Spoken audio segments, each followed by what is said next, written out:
دلیل ہے جب فرشتے کہتے ہیں کہ اب ہم پتھر لے کے گئے تھے واپس کیوں بلایا گیا تو رب کی رحمتیں کہتے ہیں سنو فرشتوں بے شک میں ان بستی والوں سے ناراض تھا انہوں نے پاپ کیا تھا مجھے ناراض کر دیا تھا میں نے چاہا تھا ان پہ پتھر برسا دوں لیکن جب تم پتھر لے کے چلے آدھی رات کا وقت گزرا ہے 1 سال کا بچہ ہے آدھی رات کو اٹھا ہے اس نے وضو کر لیا ہے وضو کرنے کے بعد قرآن لے کے بیٹھ گیا ہے اور اس نے پڑھنا شروع کر دیا ہے بسم اللہ الرحمن الرحیم الحمدللہ رب العالمین اے فرشتوں جس بستی پہ پتھر لے کے جا رہے ہو اسی بستی کے اندر 10 سال کے بچے نے قرآن پڑھنا شروع کر دیا ہے مجھے رحمان کر کے پکارا ہے اگر ایک بچہ بستی کے اندر مجھے رحمان کر کے پکارے میں اس پہ عذاب اتاروں میری غیرت کو گوارا نہیں ہے پتا تو صحیح اگر ایک پڑھتے تو فرشتے واپس ہو جاتے ہیں جس بستی میں صبح شام 10 قرآن پڑھتے ہوں گے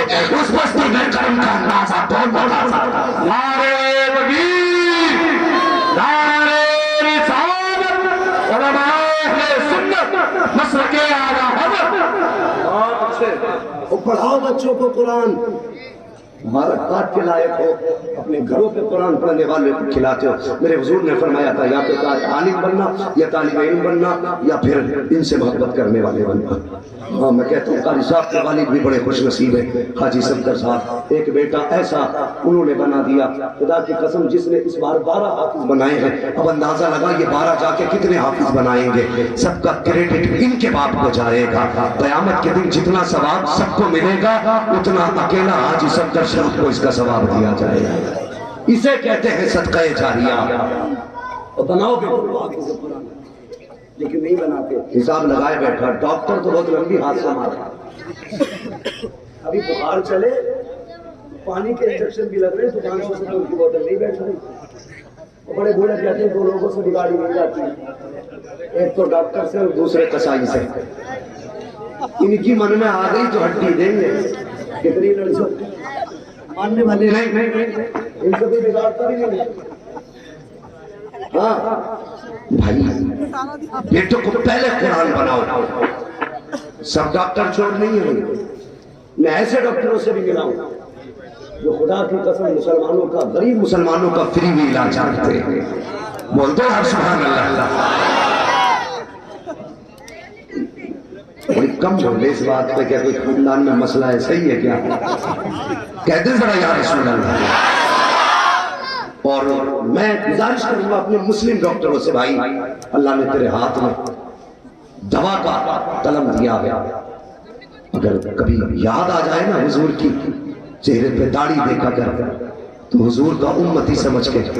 پیسے کم لے لیا کر ادھر مریض کا کام ہو جائے گا ادھر مدینے والا مصطفیٰ راضی ہو جائے گا ابھی نظریں بدل گئی تو نظارے بدل گئے کریں ایسا کام کبھی مصطفیٰ کے لیے کم کر کے دیکھیں آج تو مولوی نکاح میں سے مولوی سے پیسے کم کراتے کم کرنا کچھ کیوں ڈی جے والے کو کتنے دیے 18,000 باجے والے کو کتنے دیے 16,000 امام کو کتنے دینے کہہ رہا 2,500 لے لو تو بھائی شرم کر یہ پورا جو برات اور یہ سسٹم یہ خوشنا مصطفیٰ کے جو سنت نکاح اسی کی وجہ سے تو ہے نا ابھی نکاح ہی تو اصل ہے یا ڈی جے اصل ہے سارے بولے کیا اصل ہے نکاح اصل ہے نا کیا ہے اور زور سے یہ چچا لوگ نہیں بولیں گے ان کی تو ہو گئے جن کی نہیں مجھے بہت بول دو اصل کیا ہے سنے قاری صاحب اصل کیا ہے مگر سن میری قوم جس دن نکاح ہوتا ہے پیچھے صبح سے بج رہا ہے دوپہر ہو گئی 3 بجے سے ناچنا شروع کیا تب ناچنے کی فکر نہیں تھی 4 بجے تک ناچتے رہے گھومتے رہے جب عصر مغرب کے بیچ کا وقت آیا بلاؤ امام صاحب کو نکاح پڑھوانا ہے اب امام صاحب اگر نماز پڑھانے میں دیر ہو گئی امام صاحب کو تو کہتے بدلو ایسے امام کو اتنی دیر میں نکاح پڑھانے آیا ہے ہوش کر کس کے بارے میں بول رہا ہے خدا کی قسم یہ تیرے باپ کا نوکر نہیں ہے یہ تیرے دروازے کا چپراسی نہیں ہے یہ وہ ہے جو 5 مرتبہ اللہ اکبر کہتا ہے تو ہاتھ یہاں بنواتا ہے رشتہ مدینے والے مصطفیٰ سے جوڑ دیا کرتا نعرہ تکبیر نعرہ رسالت علماء سنت